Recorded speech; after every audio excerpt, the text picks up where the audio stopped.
Assalamualaikum warahmatullahi wabarakatuh. Alhamdulillahilladzi arsala rasulahu bil huda wa dinil haq liyudhhirahu 'ala ad-dini kulli. Asyhadu an la ilaha illallah wa asyhadu anna Muhammadar Rasulullah.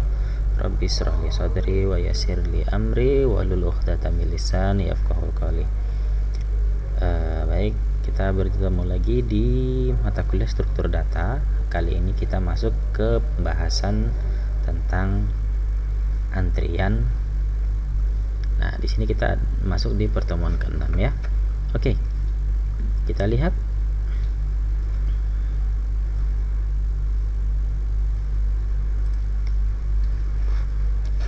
apa itu antrian. Queue atau antrian adalah barisan elemen atau data di mana proses memasukkan atau menambahkan elemen atau data itu dilakukan pada posisi dari antrian itu yang paling belakang, dan proses mengeluarkannya atau mengambil elemen data itu dilakukan pada bagian atau elemen data di posisi terdepan atau di bagian paling depan. Nah, kalau saya rasa mungkin saudara sudah pernah mendengar tentang metode itu FIFO atau first in first out. Nah, jadi salah satu bentuk dari algoritma atau metode FIFO itu adalah antrian. Nah, ini contoh bentuk antriannya ya.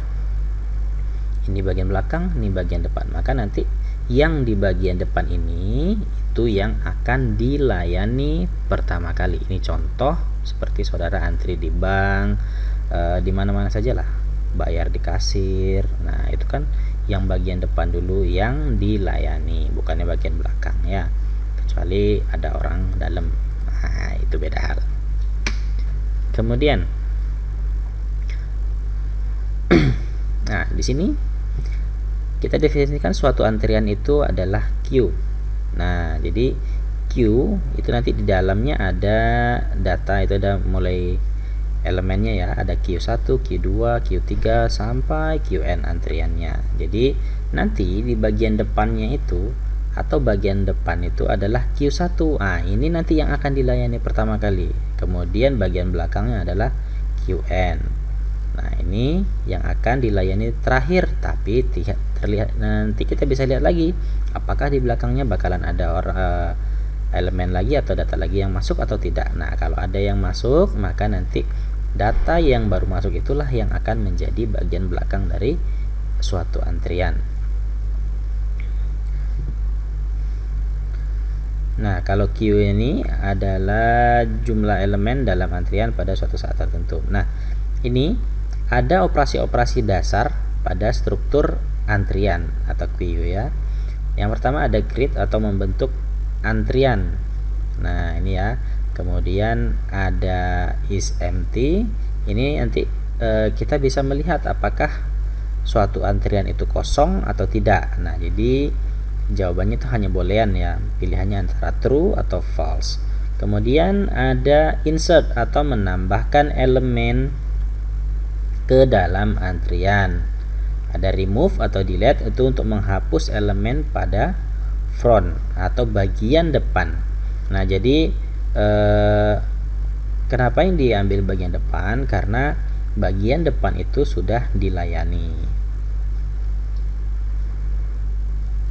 Nah, ini contoh dari antrian atau queue ya. Di sini ada urutan. Ini mulai dari urutan pertama, kedua, 3, 4, 5, 6, 7 sampai urutan ke N. Ini urutan antriannya.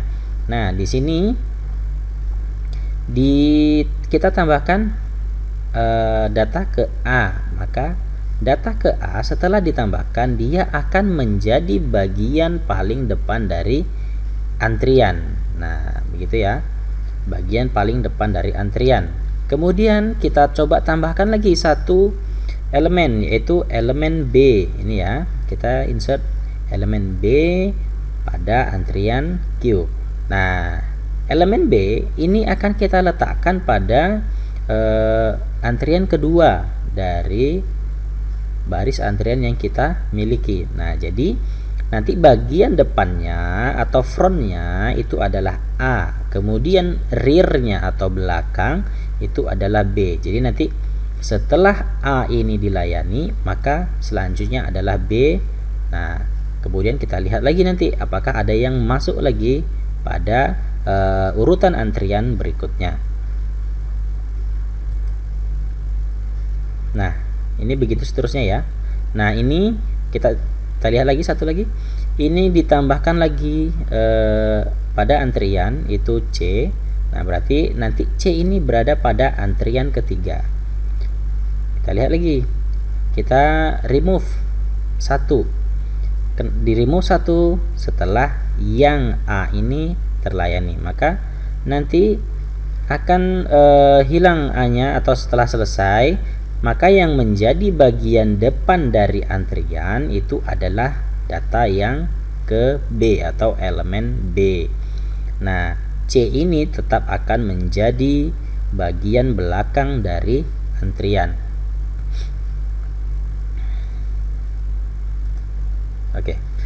Nah, dalam antrian itu ada yang namanya insert queue atau menyisipkan data. Nah, dalam hal ini yang dilakukan atau yang ditangani dalam insert queue atau antrian adalah apabila kapasitas dari sebuah array atau baris itu sudah penuh dan jika belum. Nah, kalau sudah penuh, maka kita tidak bisa lagi melakukan penyisipan data.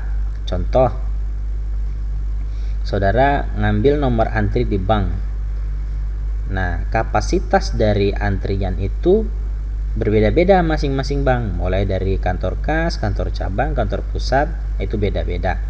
Kan biasanya kita masuk ditanyain tuh mau kemana, mau ke teller kah atau ke customer service. Nah, mereka sudah menyediakan sendiri berapa kapasitas antrian yang akan mereka terima pada setiap hari pelayanan. Nah, kalau sudah penuh atau sudah terambil semua nomor antrian, maka itu kita tidak bisa nyisip lagi. Nah, itulah contohnya.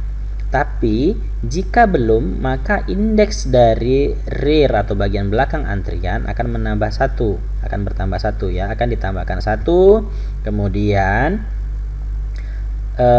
data atau elemen itu yang tadi ditambahkan akan disisipkan. Ya, kita sisipkannya di mana? Kita sisipkannya tentu di bagian belakang dari antrian yang ada. Gitu ya. Jadi dia akan menjadi berada pada bagian belakang dari antrian. Kemudian ada delete queue atau queue delete atau penghapusan dari data. Nah, pada proses ini yang ditangani adalah apabila kita lihat dulu nih ada apa enggak nih antriannya, atau orang di dalam antrian itu ada atau tidak. Data dalam antrian itu ada atau tidak. Nah, untuk kasus yang tidak ada data atau elemen di dalam antrian, maka dilihat dulu nih apa ciri-cirinya. Ciri-cirinya itu bagian depan itu lebih besar daripada bagian belakang. Oke. Pada proses ini yang ditangani adalah kita lihat dulu dalam antrian itu adakah elemen atau data atau tidak. Nah, kalau tidak ada atau kasusnya dalam hal ini kosong, tidak ada antrian, maka tidak ada yang akan dihapus. Nah, sementara kalau ada isi dari elemen atau antrian itu, maka setelah data itu dihapus, maka selanjutnya elemen yang lain akan digeserkan ke depan satu persatu. Nah, jadi contoh seperti tadi ya, setelah kita ngambil antrian, kemudian kita berada di posisi sudah di depan nih, sudah di depan kan, di bank mau ke teller. Nah, setelah kita bergerak menuju teller, maka posisi dari orang-orang yang mengantri di belakang kita untuk menuju teller itu akan bergeser kan, bergeser satu persatu ke depan. Nah, itu ya. Kemudian ada dequeue. Definisinya, jadi dequeue ini adalah baris atau daftar linear yang penambahan dan pengurangan elemennya itu boleh dilakukan di kedua ujung list. Jadi tetapi tidak boleh di tengah-tengah ya. Jadi nanti ditambahkannya ada di bagian belakang, ada juga di bagian depan. Depan kok 8. Bagian depan.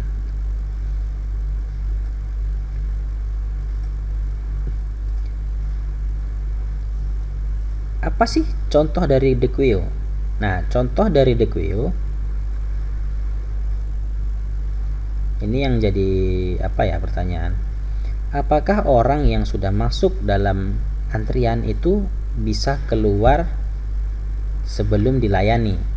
Nah, contoh enggak jauh-jauh lah, masih sama contoh yang seperti tadi.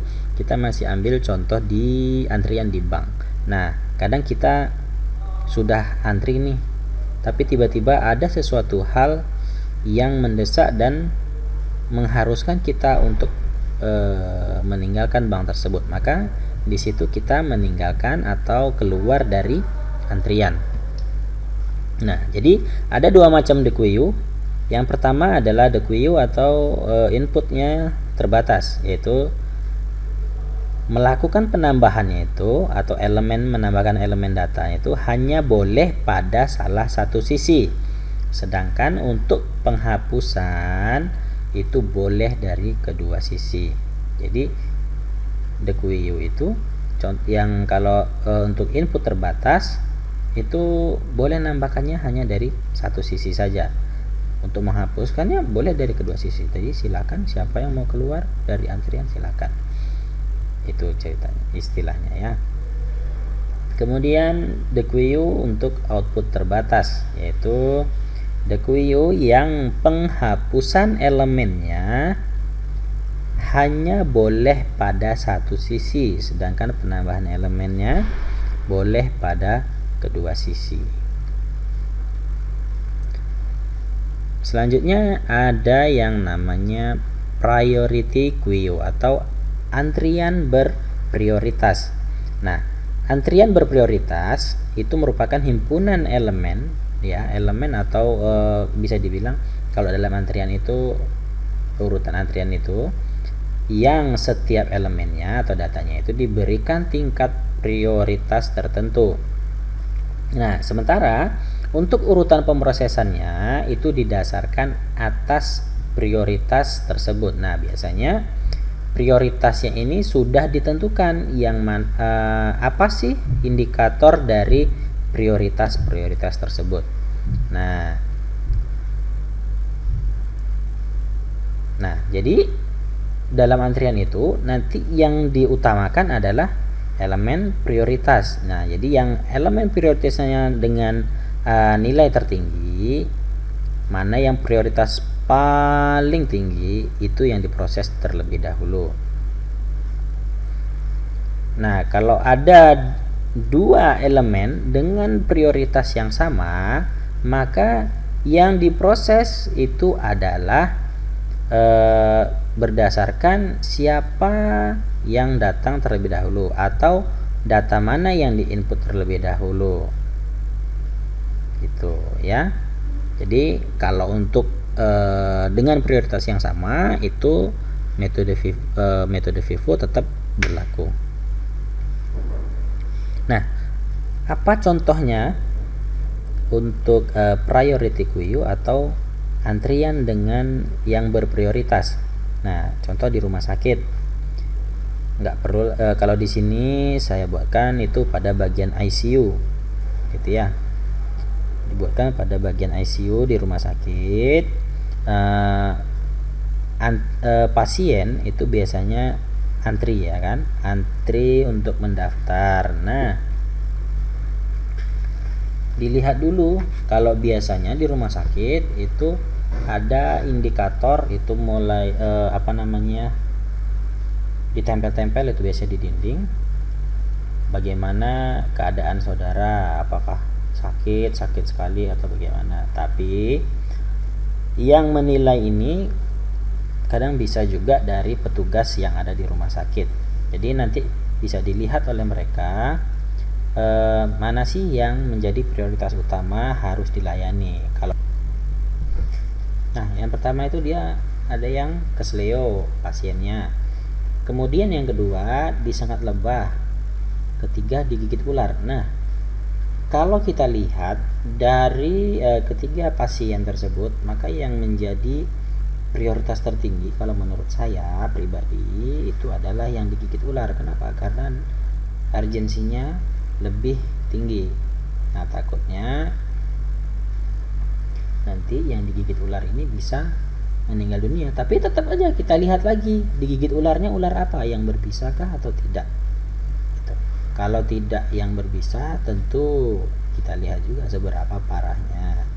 Nah, disitulah kita bisa melihat mana yang pasien memiliki prioritas paling tinggi. Nah, kalau habis itu datang lagi dari pasien gagal jantung. Nah, ini udah terakhir nih pasiennya, yang paling terakhir kan. Datang lagi pasien yang gagal jantung. Tidak mungkin pula. Apakah harus menunggu gilirannya sampai pasien terakhir? Kan enggak juga. Makanya ini punya prioritas karena lebih urgent lagi atau lebih gawat lagi statusnya.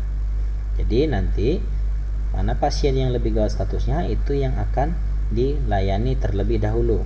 Nah, itu contoh dari antrian dengan prioritas. Nah, ini antrian dengan prioritas menggunakan one way list. Nah, jadi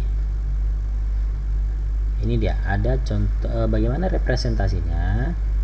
Nah, representasinya jadi ini masih berdasarkan contoh yang tadi ya, contoh di rumah sakit. Jadi nanti setiap baris itu memiliki 3 field, yaitu ada informasi, ada nomor prioritas. Nah, kemudian ada kondisi, yang B itu adalah kondisi. Jika prioritas dari pasien itu yang satu ya, pasien X itu lebih tinggi dari pasien Y prioritasnya, maka X itu akan dilayani terlebih dahulu. Nah, ya. Jika prioritas keduanya sama, tapi X lebih dulu masuk ke dalam antrian, maka X yang akan dilayani terlebih dahulu. Nah, ini contohnya ya. Ini ada urutan kedatangan pasien. Ini ada informasi, ini contoh. Kita bilang aja lah pasien ini A, B, B, C, C, D, D. Nah, kemudian ini ada urutan status prioritasnya tadi dengan nilai prioritas. Ini paling tinggi itu bukan 4 ini ya, tapi yang mulai angka 1, 2 ini nilai prioritasnya. Nah, jadi yang paling tinggi itu bukan 4, bukan 5, tapi 1. Itu nilai prioritas. Maka kalau kita lihat nilai prioritas yang paling tinggi di sini adalah pasien dengan urut kedatangan itu 4 ya.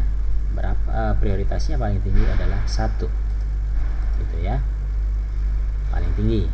Kemudian maka nanti yang dilayani terlebih dahulu adalah pasien dengan nomor urut 4 ini.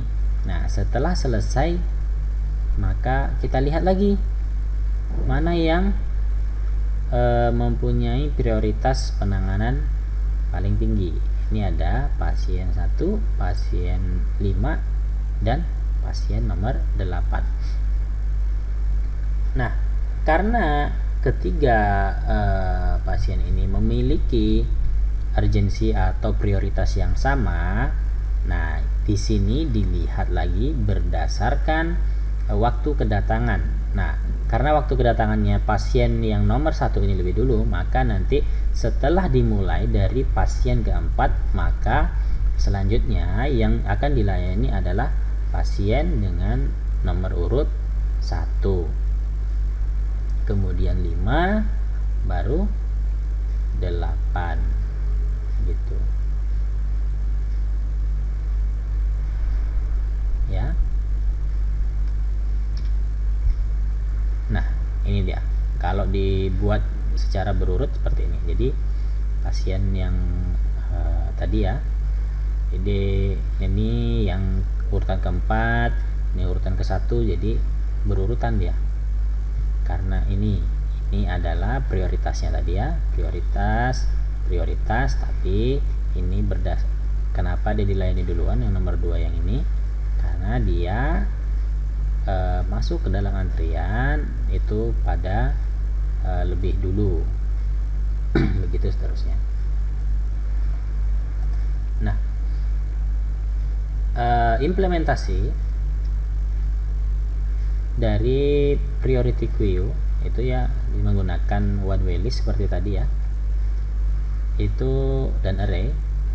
Kalau menggunakan array itu waktu akan lebih efisien ya, sementara kalau menggunakan one way list akan mengefisiensi penggunaan space atau ruangan. Nah begitu. Jadi nanti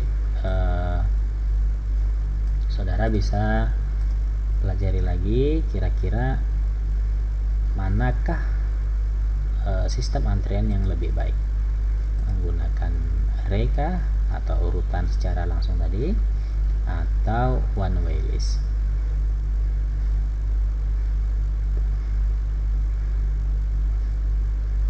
Baik, mungkin untuk pertemuan ini atau pembahasan tentang antrian untuk saat ini atau materi ini kita cukupkan. Nanti akan kita sambung masih tentang antrian, tapi kita akan terapkan dalam pemrograman Java. Terima kasih. Saya akhiri. Assalamualaikum warahmatullahi wabarakatuh.